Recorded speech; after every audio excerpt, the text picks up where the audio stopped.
Dans les vastes plaines du Maasai, au pied des montagnes majestueuses, se trouvait un village prospère.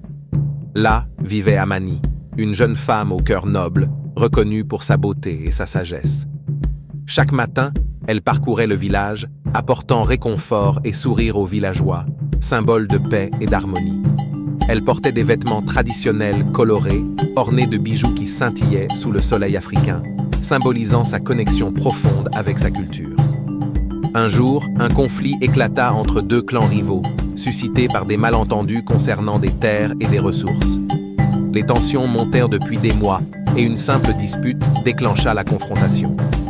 Les guerriers, vêtus de leurs habits traditionnels, se faisaient face, prêts à en découdre.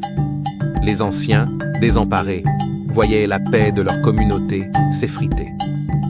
Amani, inquiète pour son peuple, décida d'agir. Elle se rendit chez les sages du village, demandant conseil sur la meilleure manière de réunir les deux clans.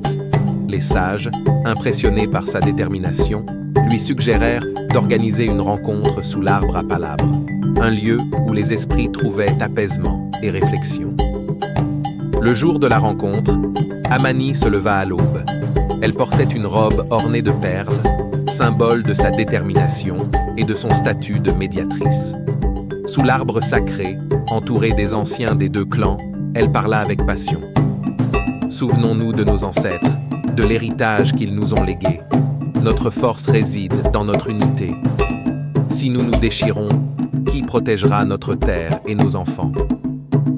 Ces paroles résonnèrent profondément. Elle rappela des histoires de courage et de fraternité, des moments où les clans avaient combattu ensemble contre des menaces extérieures. Les anciens, touchés par son plaidoyer, commencèrent à échanger des regards de compréhension. La discussion dura des heures, chaque parole pesant lourdement.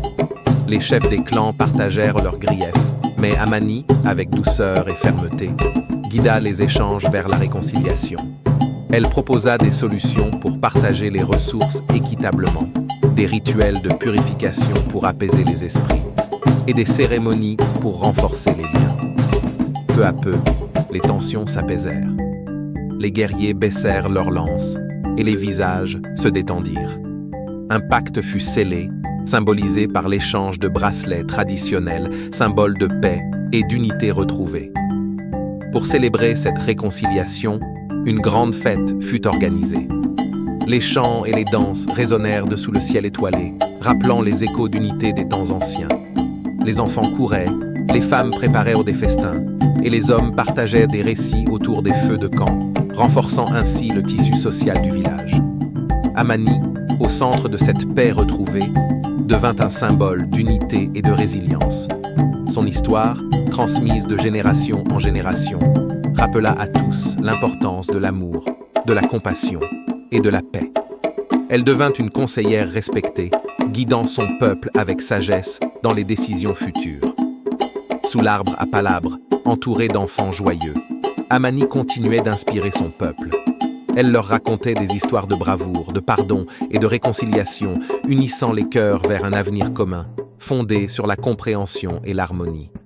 Ainsi, le souvenir d'Amani perdura, un phare de lumière dans les moments d'obscurité, rappelant à chacun que le véritable pouvoir réside dans l'amour et la paix. Son héritage devint un fondement pour le village, une leçon vivante de ce que signifie être une communauté unie.